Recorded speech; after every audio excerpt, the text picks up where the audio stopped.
Okay, hello everyone. My name is Argynov Alzhan, and today I'm going to present you Indonesia and its analysis of national brand. So here's my agenda. You can see what we're going to talk about by this agenda. What is Indonesia famous for and with what is associated? So first one is Bali. It's a well-known place for tourists to visit. Second one is volcano, which is called Kawah Ijen, which has blue electric lava. Third one is well-known capital city of Indonesia, Jakarta, with high skyscrapers. And the fourth is mystical Borobudur, and Instagram spots, places, so you can take pictures in Indonesia for your social media, and it's very popular for tourists with its Instagram spots.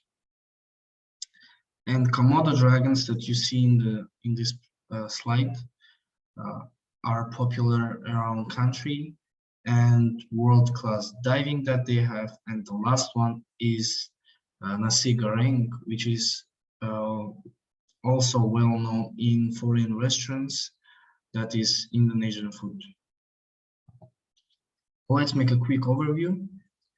The capital city, as I said, is Jakarta, and location of Indonesia is Southeast Asia and Oceania between the Indian and Pacific Oceans.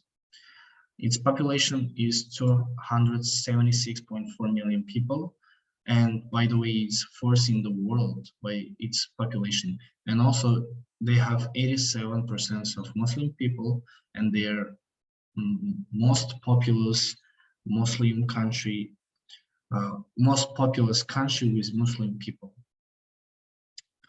So, its president is Joko Widodo, and currency is Indonesian rupiah. Also, their official language is Indonesian, but they also have 700 languages because they have a lot of people from different countries.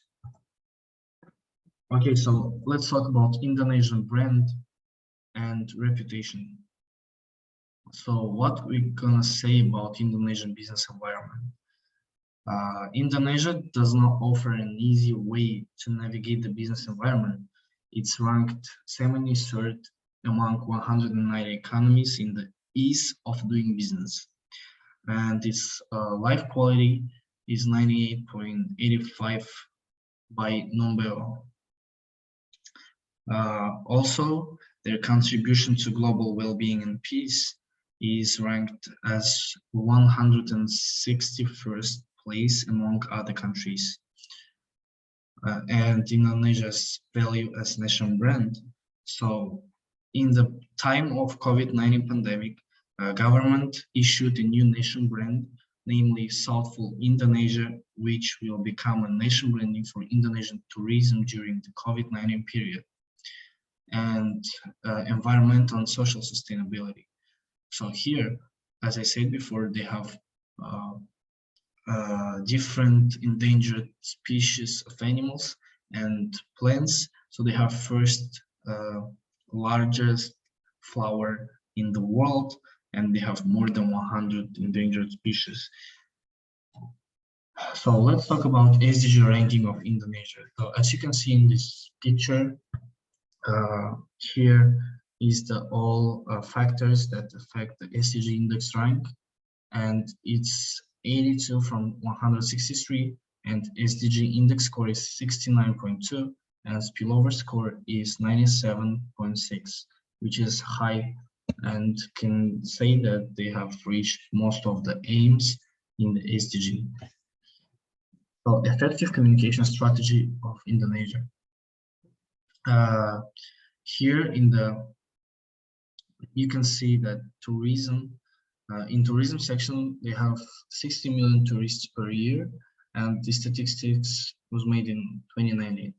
By its exports, commodities, they have oil and gas, minerals, crude palm oil, electrical appliances, and rubber products. And its government, about their governance, They are presidential representative democratic republic. And investment and immigration. So here they have like opportunities for foreign investors because they are providing 2-year temporary stay visa, especially for them who is investing money for developing of Indonesia. And also they have right to work and they are allowed to travel in Indonesia. Now about culture and heritage, they have their own cuisine, which is popular among other countries. As I mentioned before, they have nasi goreng, which is a meal with rice, meat, and vegetables. Also, they have concept of gotong royong, which means mutual assistance. So they have diverse community and they have different bunch of people. And these people, they are working together, they're making diverse community and they're developing together, which means this concept. And they have art, so their own art is very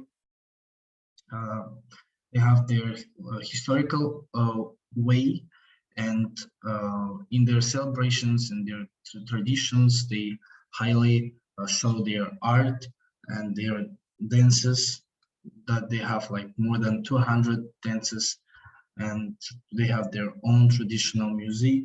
So this all makes their cultural art crucial. So also by the UNESCO, they have they have 9 properties inscribed on the World Heritage List. What I'm gonna say about their people, so their people is very nice and friendly, and also they have high hospitality level, and Indonesians are among the nicest ones. Also, their people is considered as one of the most conservative people in Southeast Asia, as a fact. So, what we're gonna say about failed communication cases. So they have systemic corruption, discrimination, and violence against minority groups. So their corruption can be shown in a way that they talk with their people and on a political level and on a level of the government. Also, they have conflict in the Papua region and politicized use of defamation and blasphemy laws. So in the Papua region conflict, the Indonesian government wanted all of the former Dutch colonies in the Asia-Pacific region, and the Indonesian military soon invaded West Papua, as you can see in this map. Also, conflict broke out between the Netherlands, Indonesia, and the indigenous population regarding control of the territory. So, what lessons can we learn for Kazakhstan? To promote own areas for tourism use and to build sustainable economic flow, which means that in an example of Bali, we can build our own area because we have different beautiful spots by our nature, and also we have like historical places that tourists can visit. So if we will promote these areas on a global level, I think that we can reach like high tourism demand. Also, to show Kazakhstani culture and cuisine at world level. So here we can show our cuisine and promote it in foreign restaurants as Indonesia do, and also to raise its capital by investing budget. So how Indonesia built their own capital? So Jakarta is one of the developed cities in the world with high skyscrapers, and by this example we can also develop our own capital, which is called Astana, and we can do it by investing budget to it, by building a lot of skyscrapers, by making our infrastructure developed. So what conclusion do we have?